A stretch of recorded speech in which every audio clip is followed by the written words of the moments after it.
پرۆسەی کشانەوەی سەربازانی ئەمریکا لە عێراق لە مانگی داهاتوودا دەست پێ دەکات. لە مانگی ئایندەوە کشانەوەی هێزەکانی ئەمریکا لە عێراق دەست پێ دەکات. زۆرترین پرسیاریش لەسەر چارەنووسی عێراقە لە پاش کشانەوەی هێزەکانی ئەمریکا.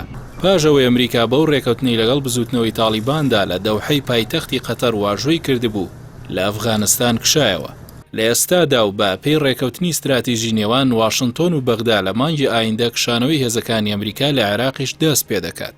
ئەمەش ئەو پرسیارەی لای چاودێرانی سیاسی دروست کردووە، ئایا کشانەوەی ئەمریکا ڕێگە خۆشکەر نابێت تا میلیشیاکان کۆنتڕۆڵی تەواوەتی عێراق بکەن؟ بەدرزیادی ئەندامی لیژنەی ئاسایش و بەرگری لە ئەنجومەنی نوێنەرانی عێراق ڕایگەاند پرۆسەی کشانەوەی سەربازانی ئەمریکا کە ژمارەیان 2500 سەربازە لە مانگی داهاتوودا دەست پێ دەکات و تا کۆتایی ئەم ساڵ بەردەوام دەبێت. ئەندامەکەی لیژنەی ئاسایش و بەرگری ئەنجومەنی نوێنەرانی عێراق ئاشکرای کرد ئەو بۆشایەی کە دوای کشانەوەی هێزەکانی ئەمریکا لە عێراق دروست دەبێت بە هاریکاری لەگەڵ هاوپەیمانی نێودەوڵەتی دژ بە داعش و ناتۆ پڕ دەکرێتەوە و هێزی ئاسمانی پشکی گەورەی لە مەشق و ڕاهێناندا لەلایەن ڕاوێژکارە سەربازیەکانی ناتۆ بەردەکەوێت.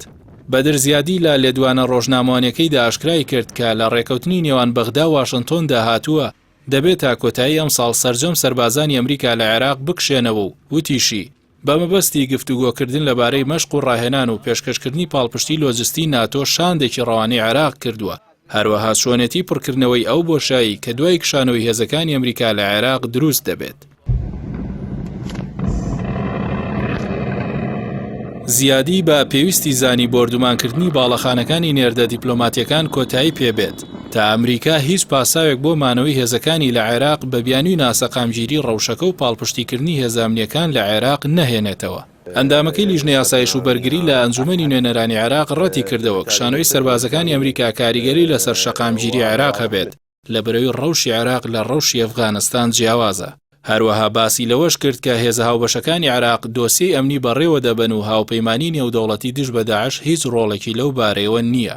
زیادی ئەوەشی خستە ڕووکە کشانەوەی سەربازانی ئەمریکا لە عێراق واتای کۆتایی هێنان بە هاریکاریەکانی نێوان هەردوو وڵات نییە، بەڵکو لە پێناو دەستەبەرکردنی سەقامگیری لە عێراق هاریکاریەکان لە بەرزترین ئاستدا دەمێننەوە. لای خۆیەوە گاتە عڕوکابی ئەندامی لیژنەی ئاسایش و بەرگری لە ئەنجومەنی نوێنەرانی عێراق لە لێدوانێکی ڕۆژنامەوانیدا ڕەتی کردەوە وڵاتەکەی مانەوەی هێزەکانی ئەمریکا لە عێراق درێژ بکاتەوە. گاتە عڕوکابی ئاماژەی بەوەدا بە کشانەوەی سەربازانی ئەمریکا لە عێراق سیناریۆی ئەفغانستان لە عێراق دووبارە نابێتەوە چونکە هێزامنیەکان بەردەوام لە ئامادەباشیدان. لە ماوەی ڕابردوودا بەغدا و واشنتۆن لە میانی گەڕی چوارەم و کۆتایی گفتوگۆی استراتیژیدا لەسەرەوە ڕێکەوتن کە هێزەکانی ئەمریکا تا کۆتایی ئەم ساڵ لە عێراق بکشێننەوە و تەنها ڕاوێژکارە سەربازیەکانی ئەمریکا لە عێراق بمێننەوە.